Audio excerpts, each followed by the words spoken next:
हम्पी मध्यकालीन हिंदू राज्य विजयनगर साम्राज्य की राजधानी था। तुंगभद्रा नदी के तट पर स्थित यह नगर अब हम्पी नाम से जाना जाता है। भारत के कर्नाटक राज्य में स्थित यह नगर हम्पी यहाँ के प्राचीन मंदिरों, किलों और अन्य स्मारकों के कारण यूनेस्को की विश्व धरोहर स्थलों में शामिल है। यहाँ दुनिया के सबसे बेहतरीन और विशालकाय मंदिर बने थे, जो अब खंडहर में बदल चुके हैं। यह माना जाता है कि एक समय में हम्पी रोम से भी समृद्ध नगर था और कुछ बातों के अनुसार उस समय दुनिया का दूसरा सबसे बड़ा शहर था। यहाँ मंदिरों की खूबसूरत श्रृंखला है, इसलिए इसे मंदिरों का शहर भी कहा जाता है। हर साल यहाँ लाखों की संख्या में पर्यटक और तीर्थयात्री आते हैं। हम्पी का विशाल फैलाव गोल चट्टानों के टीलों में विस्तृत है।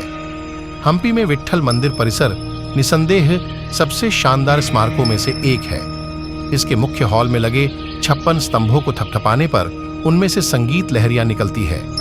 इस क्षेत्र में 500 से अधिक मंदिर मौजूद है। इन सभी में विट्ठल मंदिर की संरचना सबसे सुंदर है। यह द्रविड़ वास्तुकला का अद्भुत नमूना है, जिसमें बड़े बड़े पत्थरों पर बारीक नक्काशी की गई है। इस प्रांगण में द्वार, मंदिर, मीनारे और वीरान प्रांगण शामिल है। हम्पी को मूल रूप से हिंदू देवी पंपा यानी देवी पार्वती का दूसरा नाम के नाम पर पंपा क्षेत्र कहा जाता था। हिंदू पौराणिक कथाओं में यह माना जाता है कि देवी पार्वती ने हम्पी की हेमकुंटा पहाड़ियों में एक योगिनी के रूप में जीवन बिताया था, ताकि भगवान शिव उनसे शादी करने के लिए राजी हो जाए। इस स्थान को बाद में कन्नड़ में पंपे कहा गया और हम्पी इस नाम का अंग्रेजी संस्करण है। पंपा नदी और कोई नहीं बल्कि खूबसूरत तुंगभद्रा नदी है, जहां अब आप मूंगा की सवारी का आनंद ले सकते हैं। हम्पी के विट्ठल मंदिर की अनूठी विशेषताओं में से एक इसके विस्तृत नक्काशीदार संगीत स्तंभ है, जिनके बारे में कहा जाता है कि लकड़ी की छड़ी से थपथपाने पर 81 प्रकार के विभिन्न संगीत वाद्य यंत्रों की ध्वनि उत्पन्न होती है। हॉल के पूर्वी हिस्से में प्रसिद्ध शिलारथ है, जो वास्तव में पत्थर के पहियों से चलता था। हम्पी में ऐसे अनेक आश्चर्य है, जैसे यहाँ के राजाओं को अनाज, सोने और रुपयों से तौला जाता था और उसे गरीब लोगों में बांट दिया जाता था। रानियों के लिए बने स्नानागार मेहराबदार गलियारों, झरोखेदार छज्जों और कमल के आकार के फव्वारों से सुसज्जित होते थे। विरूपाक्ष मंदिर मध्य कर्नाटक के हम्पी में 7वीं शताब्दी का शिव मंदिर है। भगवान विरूपाक्ष, जिन्हें पंपापति भी कहा जाता है, विरूपाक्ष मंदिर के मुख्य देवता हैं। विरूपाक्ष मंदिर परिसर में भुवनेश्वरी और विद्यारण्य के मंदिर भी है। 1565 में तालीकोटा की लड़ाई में मुस्लिम सल्तनतों के गठबंधन ने विजयनगर साम्राज्य के साथ युद्ध में प्रवेश किया। उन्होंने राजा आलिया राम राय को पकड़ लिया और उनका सिर काट दिया, जिसके बाद हम्पी और महानगरीय विजयनगर के बुनियादी ढांचे को बड़े पैमाने पर नष्ट कर दिया गया। कृष्णदेव राय ने 1509 से 1529 के बीच हम्पी में शासन किया था। कृष्णदेव राय जब तक जिंदा थे, तब तक इस राज्य पर और इसकी राजधानी पर किसी भी प्रकार की आंच नहीं आई। विजयनगर साम्राज्य के अंतर्गत कर्नाटक, महाराष्ट्र और आंध्र प्रदेश के राज्य आते थे। कृष्णदेवराय की मृत्यु के बाद अंत में केवल एक बिरार की मुस्लिम रियासत को छोड़कर बीजापुर, बीदर, गोलकोंडा तथा अहमदनगर के क्रूर मुस्लिम शासकों ने एक साथ विजयनगर पर 1565 में क्रूरतम हमला करके नष्ट कर दिया। तब राजा सदाशिव राय गद्दी पर था, लेकिन उसके साथ राज्य के मुसलमानों और उसकी ही सेना की एक मुस्लिम टुकड़ी ने गद्दारी की। यह युद्ध तालीकोट में हुआ था। यह इतिहास का सबसे क्रूरतम हमला था। जैसा कि दिल्ली में नादिर शाह और अहमद शाह अब्दाली ने क्रूरतम हमला किया था। सेनापति राय ने इस संयुक्त मुस्लिम आक्रमण में विजयनगर की सेना का नेतृत्व किया। इस घमासान युद्ध के दौरान विजयनगर की सेना जीतने ही वाली थी कि उसके मुस्लिम कमांडर अपने अपने सैनिक जत्थे लेकर हमलावर सेना के साथ जा मिले। इससे युद्ध का नजारा ही बदल गया। सेनापति आलिया राय कुछ सोच पाते, उससे पूर्व ही उन्हें पकड़ लिया गया। आलिया राय को पकड़कर तत्काल मार दिया गया। सदाशिव जानता था कि जीत हमारी सेना की ही होनी है, लेकिन जब उसको विजयनगर की सेना की हार की खबर मिली तो वो जितना संभव हुआ उतनी धन संपत्ति समेटकर हम्पी नगर से पलायन कर गया। बीजापुर, बीदर, गोलकोंडा तथा अहमदनगर की सेना करीब 5 महीने उस नगर में रही।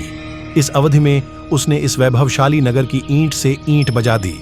ग्रंथागारों व शिक्षा केंद्रों को आग की भेंट चढ़ा दिया गया। मंदिरों और मूर्तियों पर लगातार हथौड़े बरसते रहे। हमलावरों का एकमात्र लक्ष्य था विजयनगर का ध्वंस और उसकी लूट। शायद साम्राज्य हथियाना उनका प्रथम लक्ष्य नहीं था। इतना ही नहीं, यहाँ के बारे में कहा जाता है कि इस शहर का नाता रामायण काल से है। उस समय इस शहर को किष्किंधा के नाम से जाना जाता था। यही वो स्थान है जहां हनुमान जी की भेंट सुग्रीव से हुई थी। वहीं किष्किंधा जो पहले बाली और फिर सुग्रीव का राज्य था। विजयनगर की सेना उस समय दक्षिण की अजेय सेना मानी जाती थी, लेकिन भारतीय हिंदू राजाओं की उदारता अक्सर उनके लिए घातक बन जाती थी। तालिकोट के युद्ध में भी यही हुआ। 25 दिसंबर 1565 विजयनगर के पतन की तिथि बन गई। सदाशिव राय का शाही परिवार तब तक पेनुकोंडा, वर्तमान अनंतपुर जिले में स्थित, पहुंच गया था। पेनुकोंडा को उसने अपनी नई राजधानी बनाया, लेकिन वहां भी नवाबों ने उसे चैन से नहीं रहने दिया। बाद में वहां से हटकर चंद्रगिरी, जो चित्तूर जिले में है, को राजधानी बनाया। वहां शायद किसी ने उनका पीछा नहीं किया। विजयनगर साम्राज्य करीब 80 वर्ष और चला। गद्दारों के कारण विजयनगर साम्राज्य 1646 में पूरी तरह इतिहास के काला चक्र में दफन हो गया।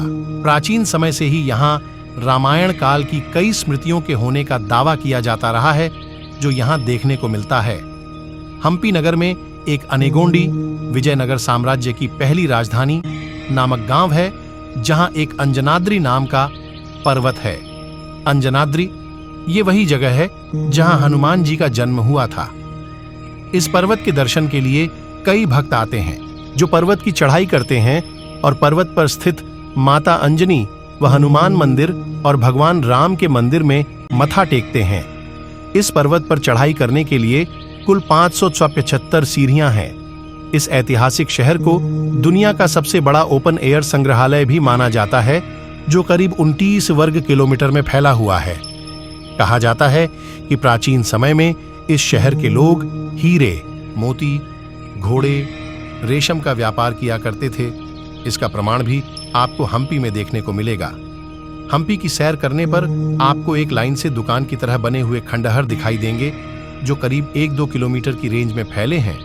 ये स्थान प्राचीन समय में आसपास के क्षेत्र का सबसे बड़ा बाजार माना जाता था।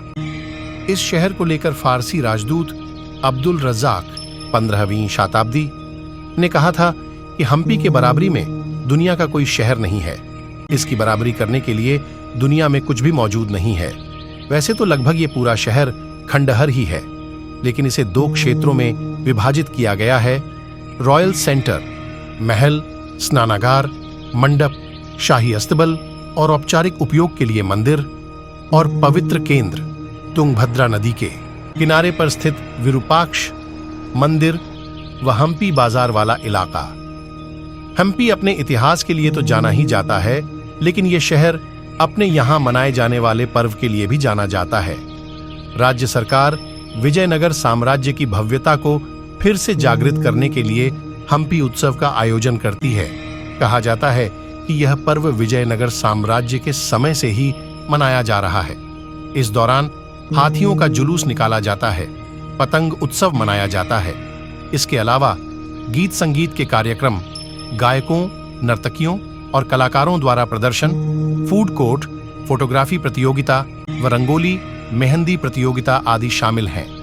यह पर्व अक्टूबर या नवंबर महीने में 3 दिनों के लिए आयोजित किया जाता है।